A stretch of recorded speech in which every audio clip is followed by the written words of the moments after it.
আসসালামু আলাইকুম রহমতুল্লাহ। মনে আছে তো 14 তারিখের কথা? আমারও মনে আছে।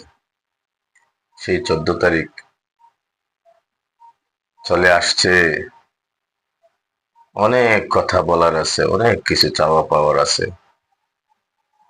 সেই প্রিয়জনের সাথে কত না বলা কথা শেয়ার করতে হবে, কত আশা, কত ভরসা, কত ব্যথা, কত কিছু বলার আছে। বলতে হবে সেই 14 তারিখে, সেই অপেক্ষার প্রহর শেষ হয়ে আবার 14 তারিখ আসছে। আবার চাওয়া পাওয়া গুলো আবার পূরণ করার সময় এসেছে। প্রিয়জন বলেছে, চাওয়ার মতন চাইলে উনি দিয়ে দিবে, নিরাশ হওয়ার কোনো কারণ নাই। কারণ এতে প্রেমের খেলা, ভালোবাসার খেলা। কি মনে হয় 14 তারিখ দিয়ে আমি 14ই ফেব্রুয়ারি বুঝাইছি আপনাদেরকে?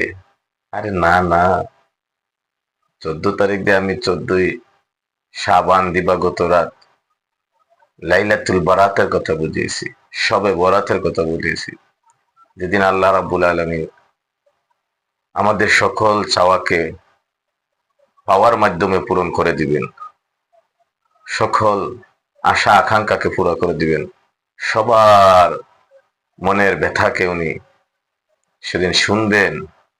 সেই 14 তারিখ দিবাগত রাত, শবে বরাতের রাত্রে আমিও বলবো আমার মনের কথাগুলো, আমার কষ্টগুলা আমি চেয়ে নিব, আমার গুনাহগুলা মাফ করে নেওয়ার চেষ্টা করব।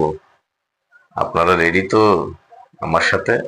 আসুন 14 তারিখের 14ই ফেব্রুয়ারিতে বেহায়াপনা, উলঙ্গপনা, অশ্লীলতাপনা এবং জাগতিক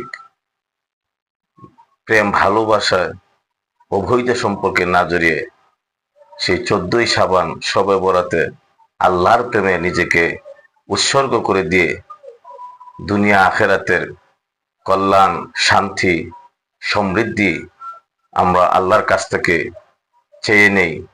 কারণ আল্লাহ ওয়াদা দিয়েছেন, আল্লাহ তার প্রিয় বান্দাগুলাকে, আল্লাহর ভালোবাসার বান্দাগুলাকে আল্লাহ যা চাইবেন সেদিন সব দিবেন। এই জন্য আসুন 14ই ফেব্রুয়ারির কথা ভুলে গিয়ে 14ই শাবান শবে বরাতের প্রস্তুতি নেই। আল্লাহ পাক রব্বুল আলামিনের ইবাদতে শবে বরাতের জন্য আমরা নিজেকে উৎসর্গ করি। আমরা আমাদের বরাত তথা ভাগ্যকে পরিবর্তনের জন্য আল্লাহর কাছে দোয়া করি, আল্লাহ সন্তুষ্টি অর্জনের জন্য চেষ্টা করি। এরপরের দিন আমরা রোজা আদায় করি। আল্লাহ আমাদের তৌফিক দান করুক, বলে আমিন।